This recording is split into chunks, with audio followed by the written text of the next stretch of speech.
Bonjour, Eric Barbry, avocat associé au sein du cabinet Racine, en charge de la practice IP, IT et Data Protection. Donc je suis effectivement en charge de tous les dossiers liés à l'usage des nouvelles technologies et singulièrement en ce moment sur les problématiques liées au RGPD.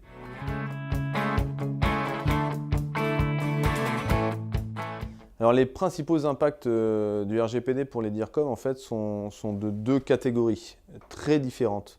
En fait, on pourrait dire qu'il y a un impact amont et un impact aval. Non pas amont RGPD et aval RGPD, mais amont violation de sécurité et gestion de crise, et aval gestion de crise. Pour la faire simple, en fait, un DIRCOM va être confronté à deux types de problèmes avec le RGPD. Le premier, il est en amont. C'est de disposer de données dans le cadre de son activité de communication qui sont propres au sens du RGPD. C'est-à-dire qui ont été recueillis dans des conditions licites, qui sont exploités dans des conditions particulières pour des finalités explicites et qui sont supprimés à un certain moment, au bout d'une certaine durée, parce que le RGPD, comme la loi d'ailleurs jusqu'à présent, vous interdit de conserver les données à la vie, à la mort, comme certains de mes clients veulent bien le dire. Ça, c'est la première grande évolution, mais c'est une évolution, j'allais dire, qui est finalement assez limitée si on est déjà respectueux de la loi de 1978. Là où il y a un impact beaucoup plus important, c'est sur l'aval, c'est-à-dire éventuellement l'existence d'une violation de sécurité, donc une attaque informatique par exemple, ou une diffusion accidentelle de données à caractère personnel, qui aboutira à ce qu'on appelle juridiquement dans le RGPD une violation de sécurité, et qui va nécessiter à ce moment-là une communication auprès de la CNIL et parfois une communication auprès des personnes dont les données ont été disséminées ou diffusées aux quatre vents. Et là, je peux vous garantir que le DIRCOM aura un sacré travail à faire en termes de communication et particulièrement de communication en gestion de crise.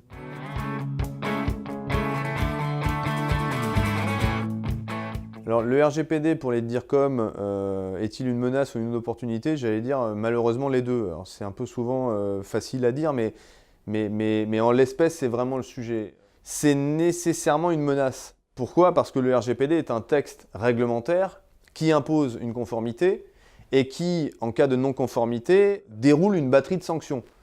Qui peuvent être relativement importantes. On parle souvent de 10 millions, 20 millions, 2 ou 4% du chiffre d'affaires mondial d'une entreprise. Mais ça peut être aussi une réparation de préjudice, ça peut être aussi une infraction pénale, ça peut être aussi une sanction de type arrêt ou suspension de l'utilisation d'un traitement. Donc véritablement, aujourd'hui, on ne peut pas dire que le RGPD, ce soit que du fun. Par contre, c'est aussi une opportunité. On se rend compte aujourd'hui que dans les entreprises, on a énormément de données, des données d'ailleurs généralement très qualifiées, qui peuvent être exploitées de manière extrêmement intéressante par les directions communication, mais qui malheureusement sont déstructurées. En gros, il y a aujourd'hui une différence entre les données structurées et les données non structurées. Et on se rend compte qu'on a énormément de données dans l'entreprise qui sont non structurées et qui pourtant ont une richesse fondamentale. Et donc en fait, le RGPD va permettre de faire une structuration juridique et donc derrière une structuration technique des datas. Et donc, en fait, on va passer d'une espèce de foutoir généralisé des données avec des données extrêmement intéressantes pour l'entreprise à une structuration de données qui va donc être nécessairement pour elle une opportunité.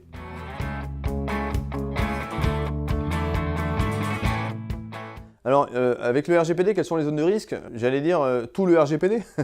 C'est-à-dire, en fait, 99 articles, alors peut-être pas 99 parce qu'il y a sans doute quelques articles qui sont inutiles, notamment ceux sur l'organisation des autorités de contrôle ou la coopération internationale, mais la plupart des articles aujourd'hui du RGPD sont des articles engageants. Ils demandent les uns et les autres une mise en œuvre réelle.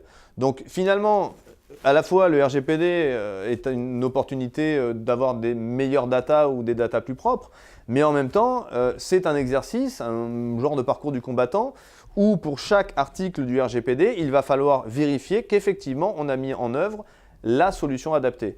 Et j'insiste sur le fait qu'on ne peut pas être partiellement conforme au RGPD. On est RGPD compatible ou on ne l'est pas. Et on doit l'être d'autant plus que le RGPD, à la différence de la loi de 1978, nous impose ce que l'on appelle le principe d'accountability. L'accountability, c'est il appartient à l'entreprise de démontrer qu'elle est conforme au RGPD et non pas à l'autorité de contrôle, comme c'est le cas jusqu'à présent, en l'occurrence la CNIL en France, de démontrer que vous n'êtes pas compétent en matière de RGPD. Donc on a un renversement de charge de preuve qui est extrêmement impactant sur un plan juridique et sur un plan procédural. Il appartient à l'entreprise aujourd'hui de démontrer sa conformité au RGPD et donc à l'ensemble des 99 articles.